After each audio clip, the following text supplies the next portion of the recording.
हाँ तो जी, good afternoon guys, this is PK back again with an another video. पीछे फ्रेम में नज़र ही आ रही होगी आपको टाटा टियागो ईवी। आप इसको चलाते हुए मुझे हो गए 4 दिन, तो मेरे पास एक अच्छा खासा एक्सपीरियंस है आपके साथ शेयर करने के लिए कि इसके पॉजिटिव्स और नेगेटिव्स क्या हैं।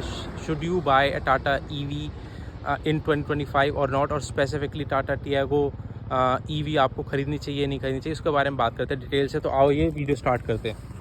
तो भाई जैसे टाटा टियागो ईवी के चलाते हुए मुझे हो गए 4 दिन, तो मैं इसके कुछ पॉजिटिव नेगेटिव्स आपके साथ शेयर करना चाहता हूँ ताकि आप इसे कंसीडर कर सको before you go to the showroom and pay the money.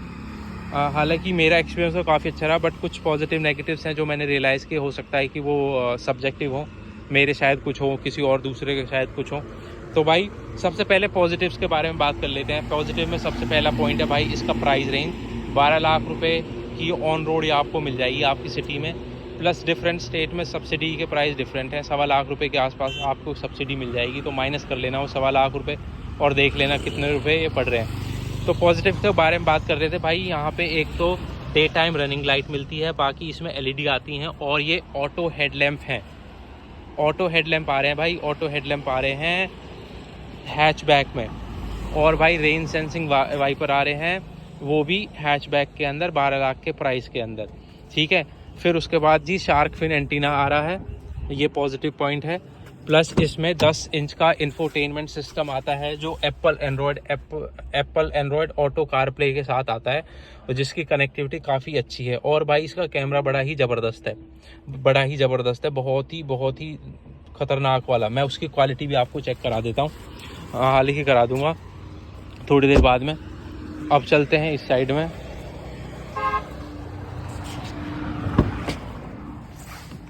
Positives के बारे में बात कर रहे थे ना भाई, तो इसका डैशबोर्ड बहुत ही अमेजिंग लगता है भाई, आंखों को देता है सुकून। काफ़ी साफ सुथरा, नीट एंड क्लीन जो है इसका डैशबोर्ड लेआउट है, विद टियागो ईवी की बैजिंग, और जो 2 स्पोक व्हील के साथ, और क्रूज़ कंट्रोल, ये सब चीज़ आप इसे पॉजिटिव में कंसीडर कर सकते हो। क्रूज़ कंट्रोल भी आता है, पुश बटन स्टार्ट भी आता है, सारे फीचर्स आते हैं जो एक हैचबैक के अंदर आने चाहिए, और एक प्रीमियम हैचबैक इसको कंसीडर कर सकते हो। तो भाई ये तो थे सारे पॉजिटिव्स। अब बात कर लेते हैं नेगेटिव्स की। मैं बात कर रहा था डैशबोर्ड की, अब मैं आपको दिखाऊं नेगेटिव। एक तो इनकी फिट एंड फिनिश क्वालिटी की दिक्कत है। देखो ये इनकी ये चीज़ हट जाती है हर बार, और यहाँ पे गैप बहुत सारा है। तो ये तो टाटा की गाड़ियों में इशू स्टार्टिंग से ही रहा है भाई। ये फिट एंड फिनिश का जो है इशू रहता ही है इनकी गाड़ियों में। दूसरा नेगेटिव भाई बता दूं, standard air bag Indian government के हिसाब से आते हैं 6। ऑल्टो के अंदर भी अब 6 एयर बैग आने लगे, इसमें अभी भी 2 ही एयर बैग आते हैं भाई, सिर्फ 2 एयर बैग।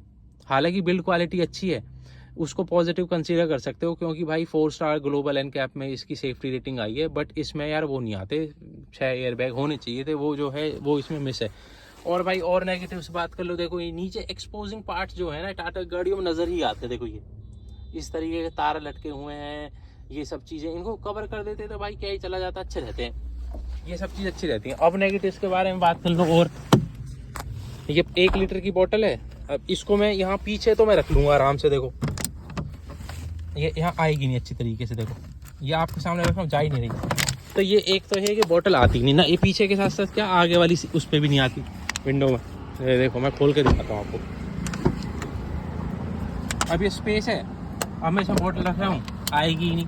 अब ज़बरदस्ती घुसा के इसे तोड़ दो तो अलग बात है भाई, इसमें बोतल आती ही नहीं है भाई। और नेगेटिव्स के बारे में बात कर लेते हैं भाई। नेगेटिव्स के बारे में रियर सीट पे चल देता हूँ। नेगेटिव्स ये है भाई, क्योंकि ये थोड़ा बेज कलर का इंटीरियर है तो मैला हो जाएगा। देखो यहाँ थोड़ा आपको दिख रहा होगा, हल्का सा मैला हो जाएगा। ये इसको थोड़ा मेंटेन करना दिक्कत होगी, बाकी वैसे तो इसका साफ़ सुथरा इंटीरियर है। रिक्वेस्ट सेंसिंग जो है यहाँ पे आते हैं आपको एंट्री, ये आपका पॉजिटिव पॉइंट है। हाँ, नेगेटिव्स के बारे में बात कर रहे थे भाई, इसको ऑन कर लेता हूँ।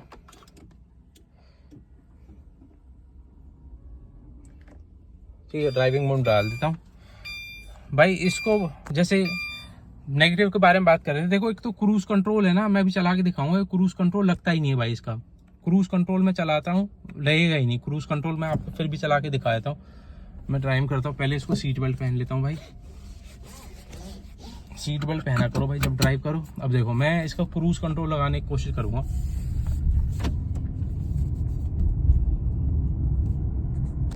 ठीक है, अब इसे पहुंचाते 50 पे 50 पे लाएंगे क्रूज कंट्रोल।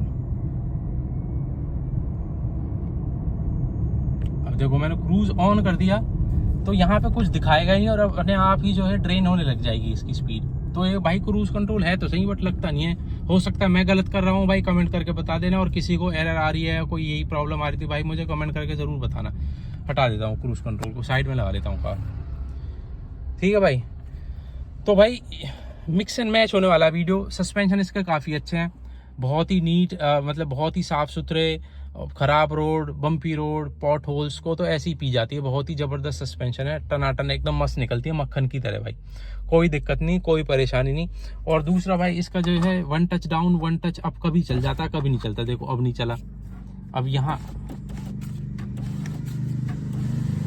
अब ऐसे कर दिया तो चल गया।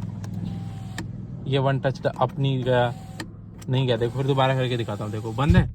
अब मैं फिर ये प्रेस कर रहा हूँ, हालांकि 1 टच डाउन जाना चाहिए। ये देखो रुक गया वापस, वहीं के वहीं यहाँ पे आके जाता है ये। तो आधे टाइम चलता, आधे टाइम नहीं चलता भाई, ये बड़ी दिक्कत है। और अब पॉजिटिव्स के बारे में बात कर लूँ साथ साथ, भाई इसमें TPMS दिया हुआ है, बट ये पॉजिटिव के साथ साथ एक नेगेटिव भी है। वो क्यों? जैसे मैंने ये पहले जब ये आई थी तो इसके रियर साइड वाले में, ड्राइवर के पीछे रियर साइड वाले टायर में ये लो दिखा रहा था। तो मैं इसको लेके गया फ्यूल स्टेशन पे, मैंने चारों टायर में दोबारा से नाइट्रोजन फिल कराई, मतलब निकलवाई पहले एयर, फिर दोबारा इसको फिल कराई, 35 कराई। तो उसके बाद से दोनों में लो दिखाने लगा भाई। तो भाई ये TPMS की रीडिंग कभी चल जाती है, कभी नहीं चलती।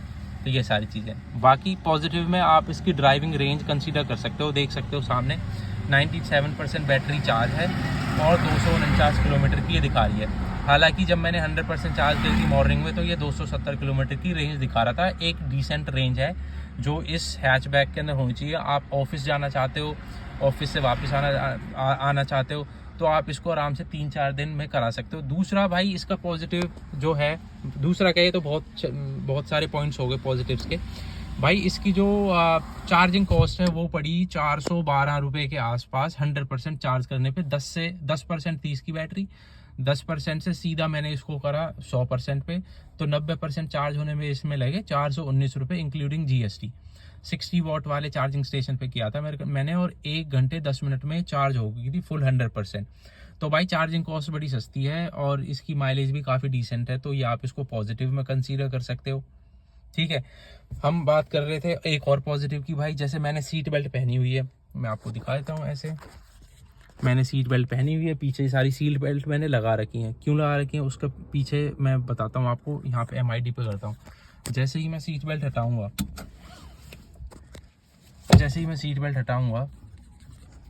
आप यहाँ देख लेना, ये दिखा देगा कौन से पैसेंजर की सीट बेल्ट हटी हुई है। ठीक है, तो ये एक बहुत अच्छा फीचर है इस गाड़ी के अंदर। और एक दूसरा फीचर जो मैं हर बार दूसरा बोल रहा हूँ, बट उस दूसरे का मतलब ये नहीं कि दूसरा फीचर है, ऐसे बहुत सारे फीचर्स हैं।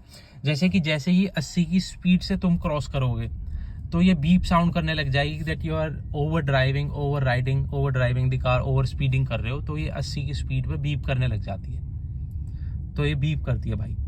तो ये बता देगी तुम्हें भाई इससे ज़्यादा मत चलाओ इसे, और इसे स्लो कर लो इसकी स्पीड, तो ही ज़्यादा अच्छा रहेगा। ठीक है, और भाई एक नेगेटिव और मुझे याद आ गया, मैं साइड में कर लेता हूँ, रोड पर ड्राइव कर रहा, न्यूट्रल कर लेता हूँ, इसे कर देता हूँ बंद, पीछे चलता हूँ। देखो आगे की स्पीड में, मतलब आगे की सीट में ये दिया हुआ है आपको सीट हाइट एडजस्टमेंट, ये एक अच्छा पॉइंट है इसका। बट नेगेटिव के बारे में बात कर रहे थे भाई। मेरी हाइट है 5'9" के हिसाब से इसमें भाई थाई सपोर्ट बिल्कुल भी नहीं है। ये देखो थाई सपोर्ट होना चाहिए, मतलब यहाँ इतना और होना चाहिए, तब ये जाके थाई सपोर्ट कंसीडर होती है। मैं बैठ तो जाता हूँ, आगे की सीट मेरे हिसाब से एडजस्टेड है, बट जो है यहाँ पे आपको लेग रूम भी मिल जाएगा स्ट्रेच करने के लिए, बट थाई सपोर्ट अच्छी नहीं है। तो आप जो है लॉन्ग राइड या लॉन्ग ड्राइव पे जाओगे तो वहाँ पे आपको ये दिक्कत हो सकती है इसमें, क्योंकि ये बीच में हम साया उठा हुआ है यहाँ पे ना, तो ये वाला सीन है। बाकी आप इसे तभी कंसीडर करना भाई जब आपको ऑफिस आना जाना हो और आपने ईवी का प्लान बना लिया हो। नेगेटिव में एक पॉइंट जो कि जेनरिक पॉइंट है वो ये है कि भाई ये कभी भी आपका प्राइमरी व्हीकल नहीं हो सकता, ये कभी भी आपकी प्राइमरी गाड़ी नहीं बन सकती। प्राइमरी गाड़ी आपकी तभी बनेगी जब आपको सिर्फ अपनी नॉर्मल सिटी में ही सारा काम करना है, नॉर्मल सिटी में ही रहना है, इसे बाहर लेके नहीं जाना। फिर भी आपको लॉन्ग ड्राइव के लिए या लंबे रूट के लिए पेट्रोल या डीजल की गाड़ी या सीएनजी की गाड़ी ज़रूर लेनी पड़ेगी। तो ये एक जेनरिक नेगेटिव है भाई इसका। और कुछ मिस हो गया हो तो भाई ज़रूर मुझे कमेंट करके बताना। मैंने वैसे तो अपना एक्सपीरियंस शेयर करने की कोशिश की है कि क्या पॉजिटिव क्या नेगेटिव्स हैं इसके, और सारा मिक्स एंड मैच कर दिया इसमें, आप कंसीडर कर सकते हो। और भाई वीडियो पसंद आया हो तो भाई वीडियो को लाइक कर देना, चैनल पर नया तो चैनल कर देना सब्सक्राइब। भाई thank you so much for watching the video.